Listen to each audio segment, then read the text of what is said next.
अमित जमै जी, आपसे जरा एक छोटी प्रतिक्रिया मुझे इस बारे में लेनी है, क्योंकि शिवसेना यूबीटी संजय राउत उस दिन कह चुके हैं कि अगर कांग्रेस मजबूत होगी तभी बीजेपी से लड़ पाएंगे, वरना रीजनल पार्टियां एक के बाद एक चुनाव हारने के बाद ऐसी ही टूटती रहेगी।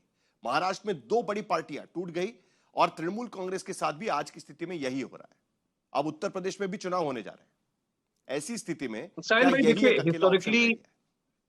साहिल भाई, हिस्टोरिकली जो लोग भारत की जो रीजनल पार्टियों के बारे में जानते हैं, जो ये समझते हैं कि भारत में हमेशा रीजनल पार्टियां हमारी जो ग्रेट सेकुलर डेमोक्रेसी है उसका सेफ्टी वॉल्व रही है। हमेशा हमेशा उन्होंने, जब भी तानाशाही का समय आया, चाहे वो कांग्रेस के जमाने का समय था या आज नरेंद्र मोदी अमित शाह जी के लेड तानाशाही का समय है, या यूपीए 1 यूपीए 2 में देश में जितनी भी डेवलपमेंट बड़े डिसीजंस हुए, वो हमेशा क्षेत्रीय दलों के सहयोग से, उनके प्रेशर में, दबाव में भारत के 80% लोगों के हक में फैसले होते रहे। अब नरेंद्र मोदी जी का देखिए जो नेचर है, अमित शाह जी का जो नेचर है, वो बहुत ही ऑटोक्रेटिक, बहुत ही एरोगेंस। उन्हें लगता है कि लोकसभा में और भारत की संसद में हमारे पास नंबर नहीं होने की वजह से जो बड़े बड़े फैसले भारत के संविधान के विरुद्ध लेने हैं, भारत की डेमोक्रेसी के विरुद्ध लेने हैं, तो वो नंबर्स हम कैसे ले आएंगे, कहां से मिलेंगे? तो आप देखिए, आम आदमी पार्टी का एक एमपी नहीं तोड़ा गया, थोक में आम आदमी पार्टी का एमपी तोड़ा गया, एनसीपी थोक में तोड़ी गई, शिवसेना थोक में तोड़ी गई, जदयू नीतीश जी की पूरी पार्टी को अमित शाह जी निगल गए, कच्चा चबा गए उस पार्टी को। टीएमसी को इस चुनाव में अभी भारतीय जनता पार्टी प्रवक्ता मैं सुन रहा था, 2024 में 46% वोट शेयर था टीएमसी का हमारे पश्चिम बंगाल में। तो 46% वाली जो पार्टी है उसको आप कह रहे हैं कि वो तो क्रांतिकारी नहीं है। क्रांतिकारी तो अमित शाह जी है।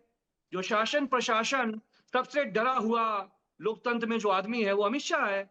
वो हमारे देश की लोकतंत्र को निगलना चाहते हैं, उसके लिए नंबर चाहिए। अब टीएमसी ने, ममता दीदी की गलती ये है क्षेत्रीय दलों की कि ये लोग हमेशा युवाओं पे, क्रिकेटर्स पे, फिल्म से आए हुए महिलाओं पे, जिनका कोई पॉलिटिकल बैकग्राउंड नहीं होता रहा, उनके सम्मान के लिए हमेशा इनको, क्योंकि जनाधार बहुत बड़ा रहा टीएमसी का, इनको संसद में भेजते रहे, ये जीतते रहे जनता की ताकत पे। आज जब ममता दीदी को नॉन पॉलिटिकल लोगों को भेजते रहे और उसका खामियाजा भुगत रहे हैं। लेकिन अमित जमै जी, ये जो आपका दावा है ना, ये जो आपका दावा है ना कि इनको भेजते रहे, लेकिन वो भी ठीक नहीं है ना। देखिए, बगावत की किसने है? काकोली घोष दस्तेदार ने बगावत की है। 40 साल से ममता बनर्जी के साथ में थी। ऋतव्रत बैनर्जी बगावत कर रहे हैं, जो सीपीएम से तृणमूल कांग्रेस में आए थे। मैं आपसे शताब्दी रॉय वहां पर काकोली घोष के साथ वहां पर मैं कह रहा हूं बंगाल हमेशा भारत की सेकुलर डेमोक्रेसी के पक्ष में खड़ा हुआ, आजादी से लेकर। अगर काकोली घोष के ब्लड में सेकुलरिज्म था तो वो कहती कि वो कांग्रेस पे जा रही है, वो लेफ्ट पे जा रही है, लेकिन वो एनडीए, बीजेपी, जो हत्यारे हैं पश्चिम बंगाल के चुनाव के, जिन्होंने अपहरण किया है। के शर्मा जी इसका जवाब देंगे। इस बीच आशुतोष हमारे साथ जुड़े हुए हैं, जल्दी से उनसे प्रतिक्रिया, उसके बाद शर्मा जी आपको जवाब देने का मौका मिलेगा। फायरवॉल की बात यहां पर अमित जमै कर रहे थे। रीजनल पार्टियां नहीं, मैं बताना, ठीक है, रीजनल पार्टियां, आशुतोष ये कह रहे हैं, अमित जमै कह रहे थे एक फायरवॉल की तरह, अगर कोई भी नेशनल पार्टी सबसे ज्यादा ताकतवर हो जाती है तो उनके बीच में फायरवॉल की तरह काम करेगी। शर्मा जी आपके पास में आऊंगा, एक बार आशुतोष जी से प्रतिक्रिया लेके आपके पास आ जाऊंगा मैं, ठीक है? अब वो फायरवॉल धीरे धीरे खत्म हो रही है, तो क्या आज की स्थिति में, भले ही कांग्रेस पार्टी इसका कह रही है कि खारिज करी है इस खबरों को, लेकिन क्या एनसीपी, एसपी या टीएमसी जैसी पार्टियों के पास कोई और चारा नहीं बचा है, बजाय इसके कि कांग्रेस में वो विलय कर दे, उनके साथ में मर्ज कर दे और उसके बाद बीजेपी के सामने खड़ी हो जाए? देखिए साहिल, इसमें तो कोई दो राय है ही नहीं कि जिस तरीके से तृणमूल कांग्रेस का बिखरा हुआ, और इसके दोनों कारण है, पार्टी के अंदरूनी राजनीति भी कारण है, और जिस तरीके से उनके ऊपर लगातार उनके सांसदों विधायकों के ऊपर प्रेशर, वो भी एक बहुत बड़ा कारण है।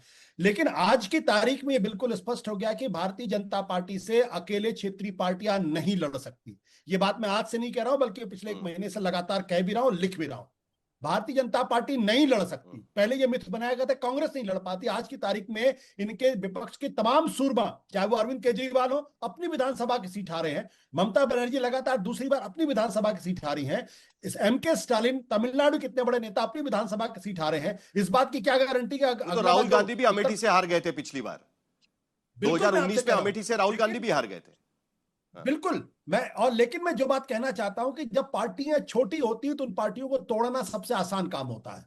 आज कांग्रेस पार्टी के पास 99 सांसद है, उनमें से अगर भारतीय जनता पार्टी को तोड़ना होगा तो कम से कम उनको 70 विधायक संसद सांसद चाहिए।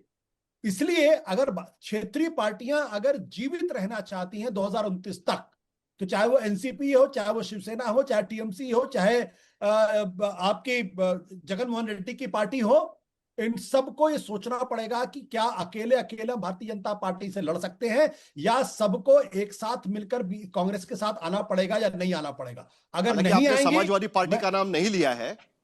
नहीं आपने समाजवादी पार्टी का नाम नहीं लिया, इसलिए मैंने नाम नहीं लिया क्योंकि समाजवादी पार्टी की जो पूरी पृष्ठभूमि रही है वो समाजवादी आंदोलन से निकले हुए लोग रहे हैं, वो हमेशा कांग्रेस के विरोध में राजनीति करके सामने खड़े हुए हैं, इसलिए मैं उनका नाम नहीं ले रहा हूं। लेकिन वाईएसआर रेड्डी की पार्टी, तृणमूल कांग्रेस की पार्टी और शरद पवार की एनसीपी की पार्टी, ये तीनों कांग्रेस से निकली हुई पार्टियां हैं। और आज एनसीपी का ब्रजमोहन जी यहां बैठे हुए हैं, लेकिन एनसीपी का यह हालत नहीं होती अगर एनसीपी कांग्रेस के साथ अलग नहीं हुई होती। आज शरद पवार जो चाणक्य माने जाते हैं, कहां है महाराष्ट्र की राजनीति के अंदर?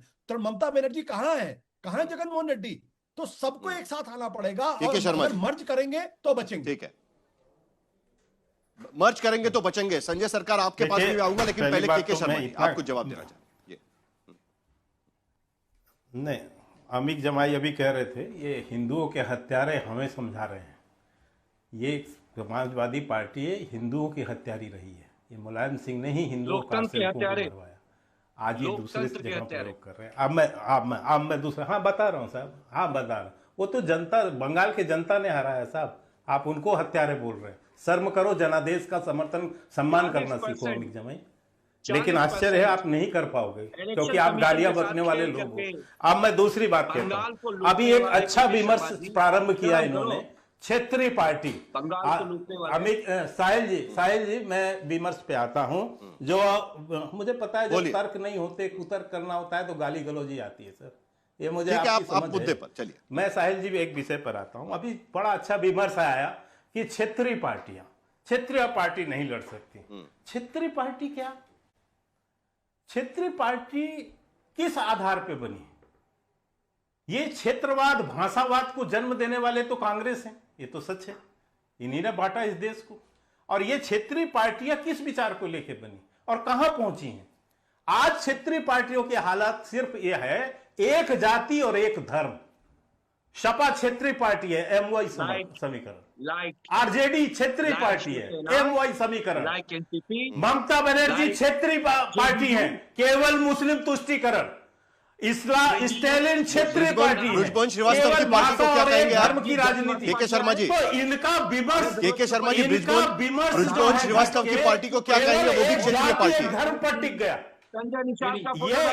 के शर्मा जी, बृजमोहन नहीं लड़ सकती। अमित जमाई जी एक मिनट, क्योंकि आप बृजमोहन श्रीवास्तव जी की पार्टी को आप क्या कहेंगे? वो भी क्षेत्रीय पार्टी है।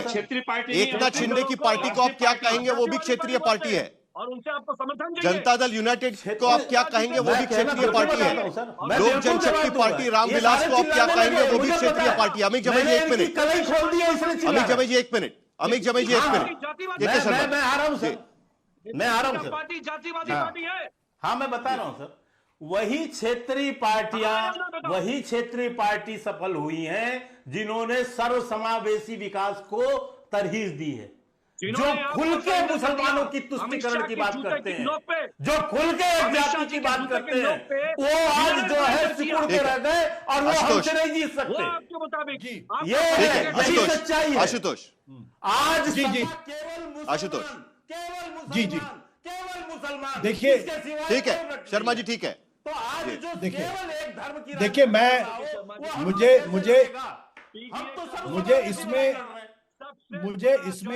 मुझे इसमें किसी तरीके का कोई कंफ्यूजन नहीं है। भारतीय जनता पार्टी किसी भी तरीके की क्षेत्रीय पार्टियों के लिए उसकी स्पेस में जगह नहीं है। आप चिराग पासवान का उदाहरण देख लीजिए, रामविलास पासवान के बाद किस तरीके से चिराग पासवान की पार्टी, रामविलास पासवान की पार्टी को दो फाड़ किया गया, किस तरीके से चिराग पासवान का इस्तेमाल जनता दल यूनाइटेड को कमजोर करने के लिए किया गया। और आज की तारीख में एनसीपी, शिवसेना, मैंने आपके बारे में नहीं बोला। शर्मा जी मैं आपसे मुंह नहीं लगना चाहता हूँ, ये बेवकूफी शर्मा जी मैं आपसे मुंह नहीं लगना चाहता हूँ, आप शांत रहे।